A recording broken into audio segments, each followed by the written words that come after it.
So in Chapter 17, we will look at a slightly different market structure. Again, it's imperfectly competitive market structure, so it's between perfectly competitive industry and monopolistic industry. But it has several important differences from what we assumed for oligopolistic markets. In monopolistic competition, we assume that there are many sellers. Here, I want you to think that the exact number of producers is not too important. We could have thousands or hundreds or dozens of providers, maybe as small as 10 companies in the market. The importance is that we have a sufficient number of companies that there is a pressure on price in the market to fall to competitive levels. The other important property is that the product in this market is differentiated, or the market is somehow segmented between individual providers. We will discuss what that means for products to be differentiated on the next few slides. And just like in perfect competition, we're assuming that there are no barriers to entry or to exiting the industry, and so we can have potentially very large number of producers in the market or small number of producers depending on the conditions on the demand side of the market. Okay, let's look at an example of product differentiation. Here, the chapter doesn't discuss too much what is meant by differentiation.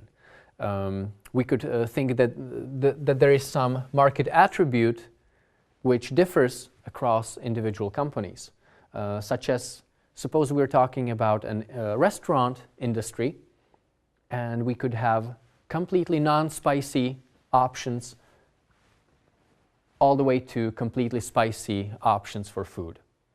And think of this as a spectrum where consumers are located anywhere on this line, and producers can also choose to locate anywhere on this line. I'm using the word locate on purpose because really there is no difference in discussing particular attribute like spiciness of food or discussing physical location of producers and consumers. So let's suppose that the only difference in among restaurants is how spicy their food is. And we should think that some consumers prefer very spicy food, some consumers prefer very non-spicy food, and there are consumers everywhere along this line.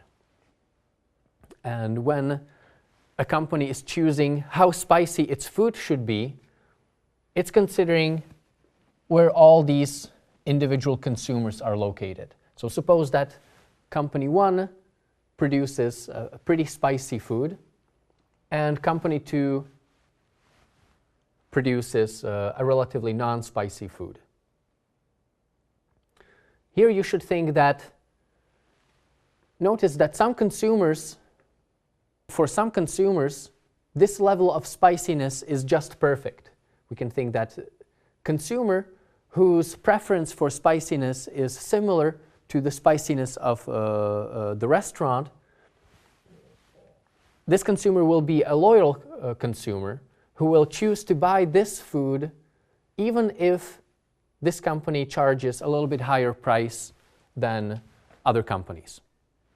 So here the important property is that even if one company charged slight premium over prices of other firms, some loyal consumers would continue buying from the company rather than switching to another company, right? as an example, suppose that this company increases its price a little bit. Now, these marginal consumers will find it optimal to switch. Now, the small preference for this food rather than for this food will not be enough to make the consumer want to purchase food from this restaurant, and this consumer will choose to buy relatively non-spicy food. So you should hear the important property is that we have some marginal consumers who choose restaurants based on prices, but we have some loyal consumers who are not likely to change restaurants for small price changes. So similarly, we could interpret a product differentiation as a geographic location of consumers and firms. Suppose that on the street between Ihwa and Shinchon, we have differently located consumers, and suppose we have two restaurants that compete with each other on this street. Again, we have some marginal consumers who live midway between the two restaurants, and they would go to the restaurant which is cheaper. So if this company charges a little bit higher price, these marginal consumers would choose to go to the other restaurant. On the other hand, we still have loyal consumers for whom the distance to the other restaurant is too much. So even if this company charges higher price, this consumer will choose to eat here rather than travel all the way to the other restaurant. So it's important in monopolistically competitive markets, the one basic property is that we have different kinds of consumers who prefer different levels of attributes of the product, and we have some marginal consumers as well as loyal consumers who have who are differently able and willing to substitute between individual firms. So given the presence of loyal consumers, we can say that each company in the market has a downward sloping residual demand curve. In other words, even if a company charges a little bit higher price than competitors, some loyal consumers would continue buying from the company, so the company's demand would not fall to zero for a small price increase.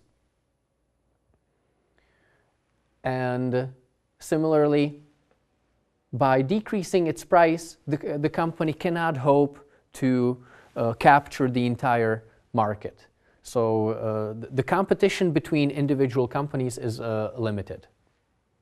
Okay, let's talk about this graph a little bit. Once again, we're assuming that everything on the supply side is the same. We're assuming the same marginal cost curve, same average total cost curve as in perfect competition or as in monopolistic market.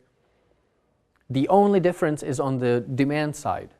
The only important innovation now is differentiation of products.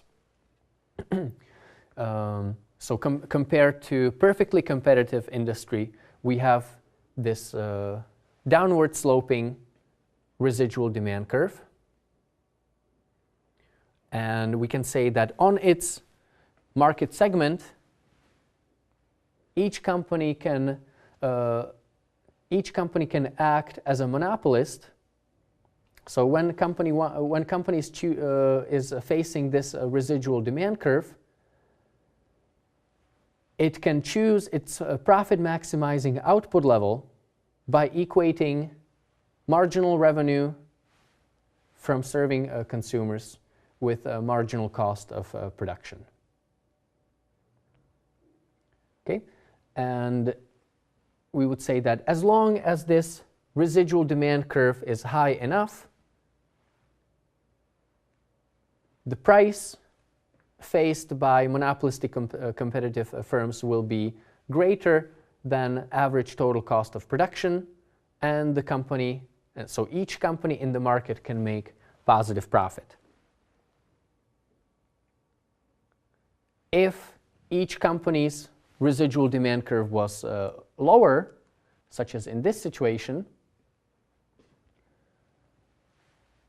at the profit maximizing quantity, price would be less than average total cost of production, and each company would be making negative profit in the industry. And here, thinking back to what we said in chapter 13 and chapter 14, we would think that this must be a short-run situation. Surely, in the long run, if this was the situation, companies would exit the market. And imagine that companies exit the market one after another. Every time one company exits the market, the residual demand curve of each existing company increases. So when a sufficient number of companies exit the market, the residual demand curve of each company in the market would rise to the level of average total costs. And in the long run, equilibrium, we would have the property that the residual demand curve of each company is just tangent to the average total cost curve of the company, which means that each company in the market makes zero profits, but companies are indifferent between staying in the market, entering, or exiting. Okay, now let's compare the long-run equilibrium in this market to the equilibrium in perfectly competitive markets. We can say that, well, in monopolistic competition, each company faces this downward sloping demand curve. We have each company is behaving as a monopolist on its residual segment of the market. That means that each company has a markup between marginal cost of production and price that it charges. We can observe also that companies are not producing at their efficient scale, which means at the minimum of their average total cost curve. So another comparison between monopolistically competitive and perfectly competitive firms is that there is excess capacity. Monopolistically competitive firms produce less than perfectly competitive firms and charge higher prices, where we are interested in the markup of price over marginal cost of production.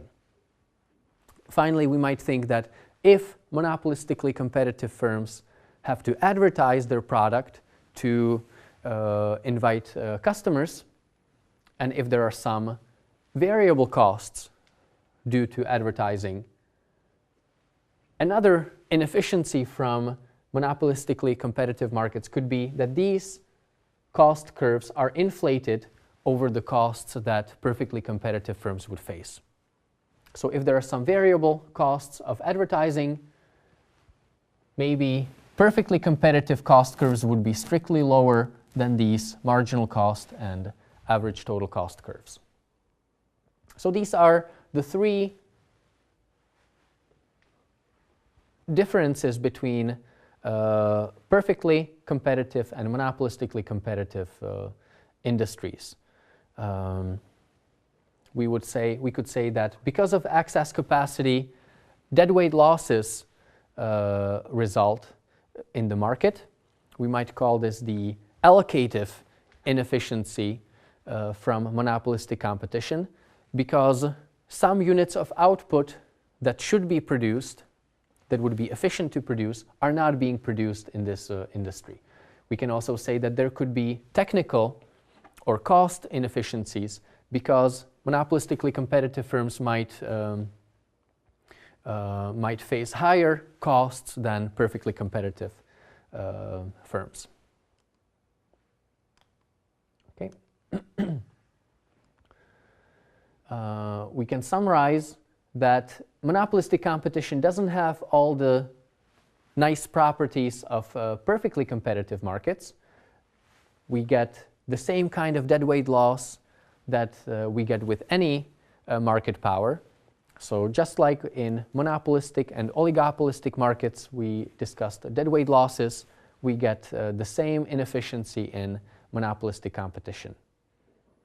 We can say that the number of companies in the market might not be optimal. A social planner thinking of all the effects of entry of new firms might choose a different number of companies in the market. That comes from the different externalities that companies in monopolistic competition face when they enter the market. We can say that there's a positive externality from entering the monopolistically competitive market, because each time a new company enters the market, the product variety in the market increases, so consumers benefit. You can think that each time a new company enters, consumer surplus could increase. Thinking about, I started with an example of very spicy versus non-spicy food. You should think that each time a new restaurant opens, consumers don't have to travel very far. They don't have to eat very different food from what they prefer. Thinking about the geographic interpretation of the line between Ihwa and Shincheon, consumers don't have to travel very far geographically to get to their favorite restaurant. But the entrant into the industry has limited ability to capture this new surplus. So because of product variety externality, maybe we would think that there would be too little entry into the industry. On the other hand, there's also a business stealing externality. One effect of entering the market is to simply redistribute consumers from existing companies to the new company. Because the entrant only cares about its own profit rather than profits of the entire industry, companies might choose to enter the market if their own profit increases, even though that decreases profits of other companies in the market. Finally, if there are some setup costs in the market, companies only care about their own costs of entering the market rather than about the setup costs of their competitors. So because of these two, and possibly even the third effect of entry, we might have too little or too much entry into monopolistically competitive markets. The final point of discussion here is that in monopolistically competitive firms, companies find it optimal to advertise their product. The reason is that prices are strictly above marginal costs of production, so companies want to increase their market share. They want to increase their output level. And in order to do so, they might want to either increase the size of the aggregate market or maybe even steal customers from their competitors. There is a big debate whether advertising is beneficial. Critics of advertising say that advertising serves to manipulate people's tastes. Advertising is supposed to make consumers perceive differences between products that don't really exist. Advertising costs might increase consumers' prices. Advertising might even limit the amount of effective competition in the marketplace. if companies advertise their prices, they might be committing themselves not to lower prices in the future, and that could have anti-competitive consequences. On the other hand, in the real world, if there is uncertainty in the marketplace, advertising can give consumers additional information on prices, quality of products, availability of other varieties. Advertising could increase competition by making other options available to consumers. And in the presence of uncertainty,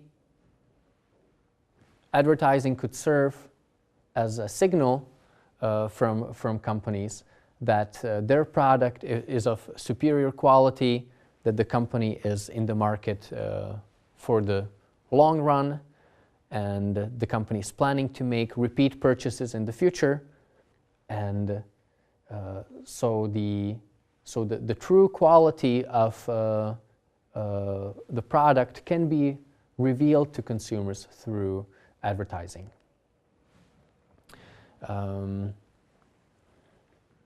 So now we have studied the supply side of different industries. We started with perfectly competitive industry, going to the extreme opposite of monopolistic industry. Then we looked at two intermediate cases of oligopoly and monopolistic competition. And we're almost done discussing microeconomic topics in this semester. We will cover one more chapter on microeconomics dealing with input markets, and after that we will delve into macroeconomic topics discussing aggregate output levels, aggregate prices, productivity of inputs used in different economies in the world.